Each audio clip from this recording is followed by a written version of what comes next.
Hey everyone, and welcome back to the channel. So today we get to take a look at the all-new 2025 BMW M2. Huge shout out to Hendrick BMW Northlake for providing the sports car for me today. Take a look at their website, that link is down in the description. This model is finished off in a black sapphire metallic and it has an MSRP just shy of $69,000. Now powering the M2 is the 3-liter inline 6-cylinder twin power turbo. This model here is paired to the 8-speed automatic. It pumps out 473 horsepower, 443 pound-feet of torque. That power is sent to the rear wheels, propelling this 3,800-pound sports car from 0 to 60 in 3.9 seconds. With the performance package, top speed is increased to 177 miles an hour. It also has a fuel capacity of 13.7 gallons. You'll expect to see around 16 miles per gallon in the city, 23 out on the highway. This also has a wheelbase of 108.1 inches. Its overall length is 180.3.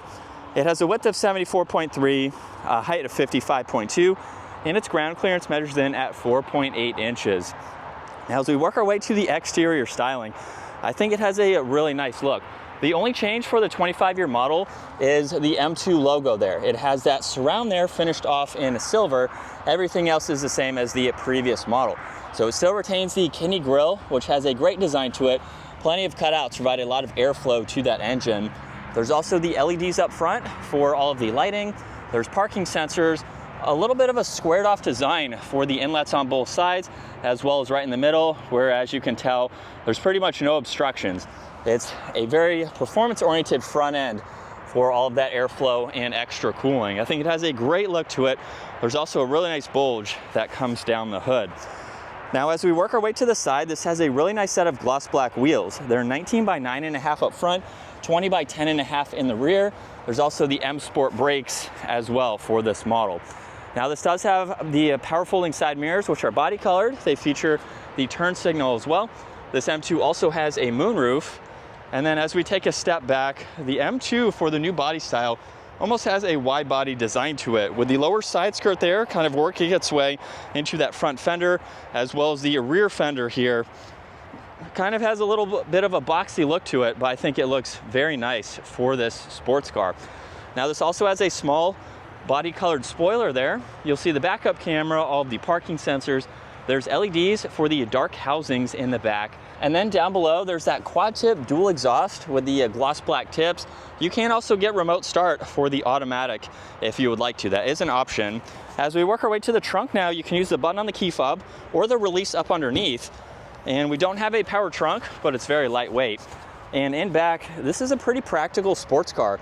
You have quite a lot of space. Now, there's no storage underneath the floor, but you can fold down the back seats. So simply pull on the tabs on both sides, and that will give you a lot more interior space for any items that you need. There's also some tie-down hooks as well, so that way you can safely secure any items that you may have. So it's a very practical vehicle, especially for the performance that you get. This can be a daily driver with the amount of space that it has. Now, for the door panel, there's this intricate design on the back. There's also the colors on the insert there. There's the memory seating adjustments, lock and unlock, brushed aluminum for the release handle. This model is also equipped with the Harman Kardon sound system. You have your mirror adjustments, window controls, trunk release, and storage down below. And then take a look at these seats. We have blue and red for this design, with the rest of it being leather. There's all the automatic adjustments down on the side with the one manual control for the leg support there. Now, the M2 is also a 4-seater. So pull on this tab here, and the seat is going to work its way forwards from there. So that's going to give you extra space to hop into the back. So at 5'10", it's really not all that bad. This seat could be moved forwards, of course, just to accommodate for that. There's air vents in the middle. There's also a little bit of storage in between the seats. You have an armrest. Some more of that pattern works its way to the back. There's also the BMW colors stitched on the seat belts rather than having the two-tone look, which would be interesting to see. And then at my height, 5'10", I'm touching the headliner here. So I could ride around town. It's mainly for extra storage space if you need it, or just that extra third or fourth person when needed. So you're not buying this to do that all of the time.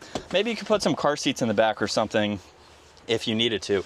You can also fold that seat down, and then you have a lot of glass. So it's very open feeling, especially for its smaller size. Now, new for the M2 for the interior, you'll notice the flat bottom design for the steering wheel. The M logo is down below. There's really nice spokes there on both sides, finished off in brushed aluminum. And then there's the red stripe up top. You have M1 and M2. There's also the paddle shifters, finished off in brushed aluminum. And then all of your cruise control settings are on the left. Right side, there's volume tuning, Bluetooth, and voice commands. But let's fire up the M2, take a listen to how this sounds.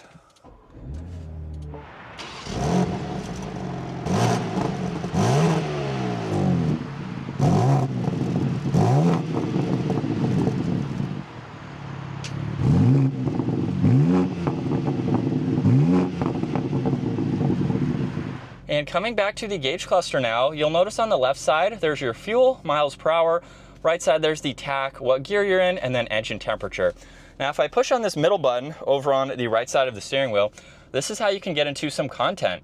So you can scroll through all of this, just depending on what you would like to see. And then you can also go over to the head-up display. So now we can take a look at some of this information where you have your directional, reduced, and then standard view. So it's good to have that amount of info front and center. Over on this left side, all of the headlight adjustments along with the dimmer switch. There's one air vent with the new design to control that there. And then as we work our way to the infotainment system, you have quite a lot. For the home screen here, you can go through all of these widgets here and you can configure these depending on what you'd like to see. You can add some if needed. The lower section is always going to be fixed, so you can always get into all this information. With the M2, you have your drift analyzer, so you can monitor all of that information along with your lap timer. You have Apple CarPlay, Android Auto, your interior lighting, seat comfort. You have quite a lot that you can scroll through. We're back to home there. There's also the climates. You have your navigation. You can pull up your music. And then also in the lower section, you can pull up the heated seats. Ventilated seats and the heated steering wheel is an option, so this one does not have those. But you also have your temperature dials on both sides. Now there's this neat pattern underneath that. You have two air vents, power and volume, along with tuning, some defrosters. This is an optional trim accent, so it looks very nice. When you open that up, you get wireless charging with some auxiliaries and cup holders. There's all of these shortcuts for that screen as well. So if you don't want to use it as a touchscreen system, simply just push on all of those shortcuts. Now to put this into reverse, we'll push it over and to the left, where you have the backup camera, the sensors on one side. The 360 camera is also an option that you can get. You have drive and the manual setting, park on the back side, and then you can adjust how quick or slow you want the transmission to shift. Now there's also traction control, parking sensors, the engine start stop. And then if I push on M mode, you can actually change the tach and the head-up display, or the gauge cluster and the head-up display. So now you have a little bit more of a sporty view with all of that essential information. And then you have the RPM, miles per hour up top. And then with M mode, you can also go into track. Track is like sport, it's just going to shut off the infotainment system. Behind that, there's setup. This is how you can get into M1 and M2. So you can configure these as you would like to. Basically, you have shortcuts ready to go with all of this set up how you would want. So if you want daily driving or your track driving, you have those shortcuts readily available. There's the exhaust note, auto hold, and the e-brake. You get storage with auxiliaries in the armrest there. And then you have plenty of room down in the glove box. Up top, there's garage door buttons with your rear view mirror, and then you have your sunshade and sunroof adjustments. Both of those are automatic. And then here's a look at visibility. Pretty easy to see over that right side, thin pillars in the back, and then with that large window right there, you can see very easily over the left side as well. So now that we're behind the wheel for the all-new BMW M2, this is the second one that I've been able to check out. The first full review I did was on the 6-speed manual transmission, so if you'd like to take a look at that video, definitely take a look at that. We have two different transmission options for the M2, which is nice. And if you go with the automatic transmission, you do get a lot more torque than in the manual. We have the same horsepower, but you get a lot more torque in the automatic. Interesting to see that.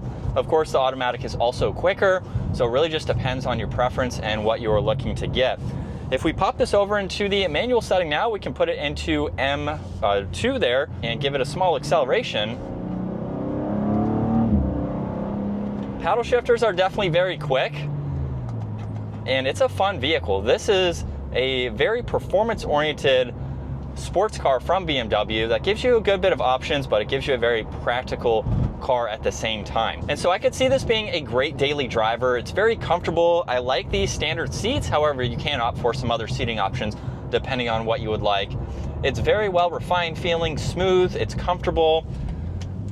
and it handles very well. As you would expect a BMW M car to handle, we just have a very nice performance-oriented car, especially for the money. Now, the model that we're driving today is more on the base side of it, so you have a lot more options that you can put in this vehicle, again, just depending on your preference and what you are looking to spend on your car. I also like the fact that we have the flat bottom design for the steering wheel now. Not only does it give it that cool factor, but it also makes it easier to get in and out, not having the full circle. So for the 25-year model, there's really no changes versus the 24, aside from the steering wheel and the badges like I showed. It sounds good too on those downshifts. And speaking of the downshifts, we can actually adjust both the upshifts and the downshifts by using this control on the back side of the shifter. So whether the vehicle is in drive or you have it in the sport mode to use the paddles, it's going to change them either way. So we have the vehicle in just the normal drive mode, so I'm not using the paddles. As we come to a stop, the shifts are going to be much quicker and much more abrupt. And as we accelerate, it's going to let it rev out just a little bit more. And when I say abrupt, it's still a smooth driving vehicle with the transmission. You just get those much crisper shifts. So as I dial it down into the lowest setting, this is what I'll call your daily driving mode. If you're stuck in traffic, you just want the vehicle to react a little bit more smooth. Not that it's harsh or jolting or anything. You just want it to be more comfortable in those situations. You have the adjustments to do that. So it's really nice, depending on how you're driving, you can set this car up to match those needs. So as I come up to this stoplight now, you really don't hear them, you don't feel them, you're down into first or second gear, and then as we accelerate, it's not going to get as high in the RPMs. So it's more of a mild driving vehicle, and then you can, when you're ready, you can pop it into more of the performance drive. So the characteristics that you get with the automatic transmission almost make it worth it over the manual. The manual is fun to drive. It's still engaging. It's just, it drives different. It's interesting to see, and I think a lot of people are going away from the manual. Unfortunately, you hear that. That's the car doing it. And a lot of people, I mean, you can go faster in the automatic, but you know, speed isn't everything. It just depends on you want to work that clutch pedal or not.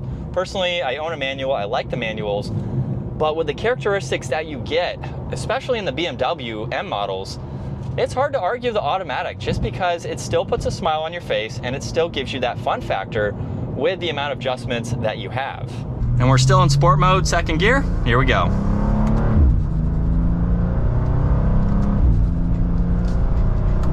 And just a mild acceleration. We have so much more potential with this. I'm not sure if you were able to hear or see how the transmission or the vehicle kind of jumped a little bit. It's just a little bit more of that engagement when you have it in the quickest shifting setting, and then you can tone it back down to setting 1 when you just want to drive a little bit smoother if you're just on normal roads or something like that. So another acceleration in the lowest setting, and it's much smoother.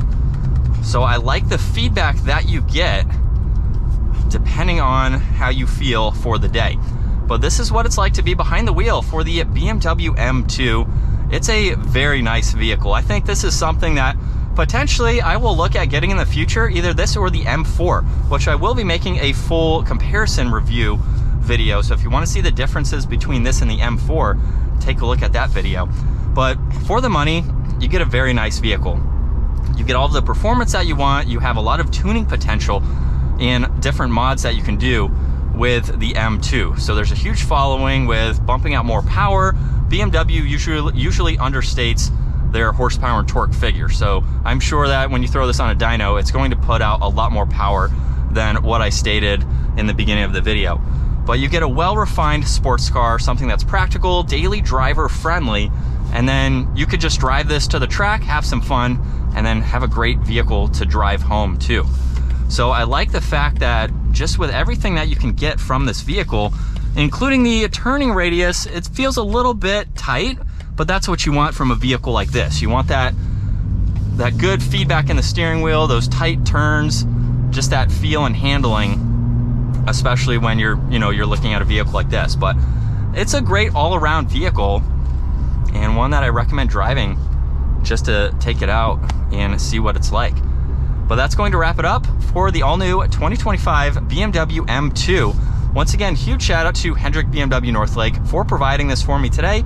Take a look at their website. That link is down in the description. Give this video a huge thumbs up if you enjoyed it, and consider smashing that subscribe button so you don't miss out on our daily uploads. I will see you all in the next video.